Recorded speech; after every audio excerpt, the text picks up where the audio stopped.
On your marks, get set, go! באתי לארץ לרגל החתונה של איתמר וגילי.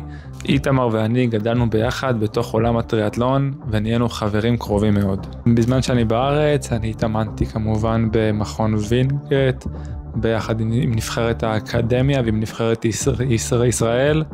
וואלה, אני מרגיש כבר זקן. בתקיפה של המים, אז גם ההחלפת ידיים, אתה גם תוקף את המים וגם תופס מים, כבר שובר מרפק. הופ! רואי רימה, כולם ראו שרואי רימה, ועדיין הוא קיבל פה בראש.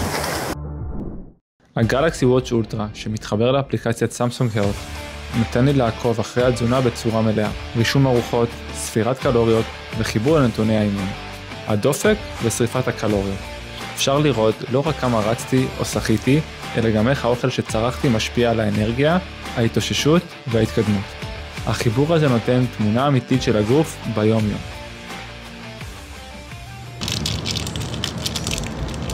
התאוששות היום, אחרי ריצה של 30 קילומטר היום בבוקר, אז שעה שחייה, קצת מהירות, קצת מכל דבר.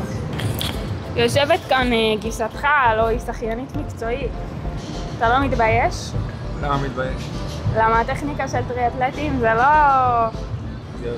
זה יותר טוב מטכניקה של שחיין. מה את אומרת? הוא שוחה כאילו הוא מתגבר על הגלים. תשחה, המים הם חברים שלך, רואי.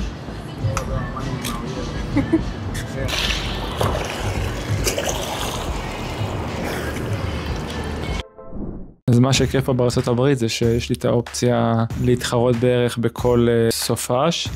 אז התחרתי בתחרות מקומית ליד הבית, למרחק אולימפי, גם כדי להחזיר לעצמי את המהירות, גם כדי באמת לעבוד בתפקים גבוהים ובבטים הרבה יותר גבוהים מאשר התחרות שאני עושה בצ'טנוגה, וליהנות מהסבל. אז את התפריט לצ'טנוגה בנתה לי נועם רדליך, התזונאית, תפריט שף, 8 שעות של תזונה איכותית. המטרה הייתה להכניס במהלך התחרות עצמה בין 100 לבין 120 גם גרם פחמימה בשעה. בבקבוקים ברכיבה 4 כפות. 4 כפות פלוס תבליט אלקטרוליטים. במהלך הרכיבה עצמה אין בכלל ג'לים, התזונה תהיה מבוססת על שתייה של 90 גרם פחמימה בכל בקבוק שתייה. לזה אני מוסיף תבליט אלקטרוליטים. כל שעה אני לוקח ופל של חברת גו ריצה. בריצה זה בעצם הזמן שאתה לא יכול לאכול עכשיו אוכל שהוא יותר מדי ממוצק ולהקל אותו. אז פה אנחנו עוברים לג'לים, לוקח כל שעה 2, כלל הריצה בין 5 ל6 ג'לים. איפה אנחנו, באתי? נכנס קצת לשחות, קצת להרגיש את המים, מקווה שזה לא יותר מדי קר, מקווה שבאמת תהיה פה שחייה.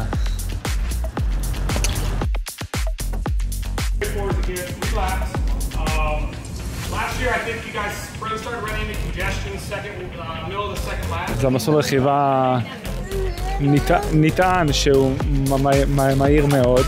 יש לך ערכה? יש לי ערכה, יש לי תיק, יש שחייה. אז אחרי שאספנו את הערכה, יוצאים לרכיבה כלילה של חידודים אחרונים, של פוזיציה, ויאללה, ההתרגשות בשיאה. תכלס, זה הלילה שהוא הכי חשוב. לישון בו טוב ולקום בקיצה טבעית מחר. בכל מקרה בלילה שלפני לא ישנים כל כך הרבה. אין לי חששות או דאגות.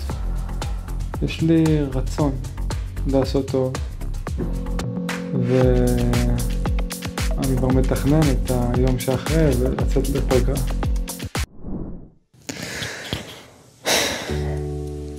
אני אתחיל מהסוף. אני לא סיימתי אותה. אני עצרתי. הגענו לשם, הכל היה טוב, אני התאמנתי טוב, אני הרגשתי טוב בכל הימים שלפני זה,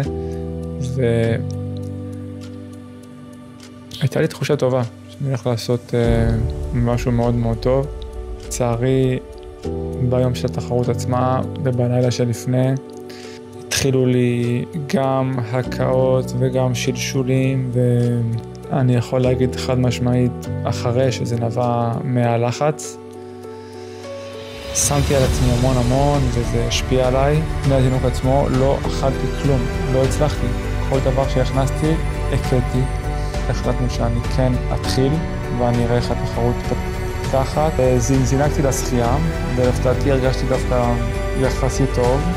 יצאתי אחרי 40 דקות. לקחתי החלטה שעל האופניים אני מנסה לאכול כמו שתכננתי לאכול ולא הצלחתי. ואני מנסה לדחוף ואני מנסה לאכול והגוף הוא לא מקבל את זה טוב. לבוא ולסמן וי זה לא בשביל זה אני הגעתי לשם ובהחלטה לא פשוטה החלטתי שאני עוצר. עכשיו אני מבין שמה שהיה צריך להיות היה, אני לוקח את זה בצורה חיובית.